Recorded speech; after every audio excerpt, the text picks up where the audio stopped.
సరే, big boss Telugu season 9లో జరిగిన latest captaincy task గురించి ఓ లుక్కేద్దాం. అసలు బిగ్ బాస్ అంటే తెలుసు కదా, కొందరు కంటెస్టెంట్సు బయటి ప్రపంచంతో సంబంధం లేకుండా ఒక ఇంట్లో ఉంటారు. అక్కడ టాస్కులు పెడతారు. అందులో ఈ కెప్టెన్సీ టాస్క్ చాలా ముఖ్యం. గెలిస్తే నామినేషన్స్ ఉండవు. అయితే ఈసారి మాత్రం ఒక పెద్ద ట్విస్ట్. ఏకంగా 2 కెప్టెన్లని ఎన్నుకున్నారు. అది కూడా ఒక కాంప్లికేటెడ్ టాస్క్ పెట్టి. దీనివల్ల హౌస్లో పెద్ద డ్రామానే నడిచింది. మరిందులో అసలు విషయాలేంటంటే, మొదటిది ఈ డబుల్ కెప్టెన్సీ ట్విస్ట్.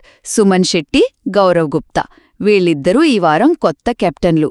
మామూలుగా ఒక్కరే ఉంటారు కదా, ఇద్దరు ఉండటమంటే పవర్ షేరింగ్, గొడవలు పెరగొచ్చు.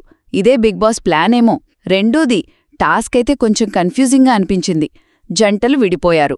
ఒకరు బాక్స్లో ఉండి వాకీటాకీలో కోట్స్ చెప్తే బయట పార్ట్నర్ పజిల్స్ సాల్వ్ చేసి లోపలున్న వాళ్లని బయటకు తెచ్చి బెల్ కొట్టాలి. కమ్యూనికేషన్ గ్యాప్స్ ఉన్నా సరే లాస్ట్కి సుమన్, గౌరవ్ గెలిచారు.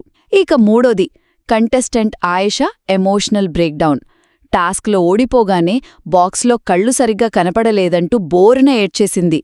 కొద్ది రోజుల ముందే తనుజానే ఎమోషనల్ డ్రామా అన్న ఆయేషానే ఇలా ఏడవటం, మళ్లీ తనుజానే వచ్చి ఓదార్చటం, ఇది కాస్త హాట్ టాపిక్ అయింది.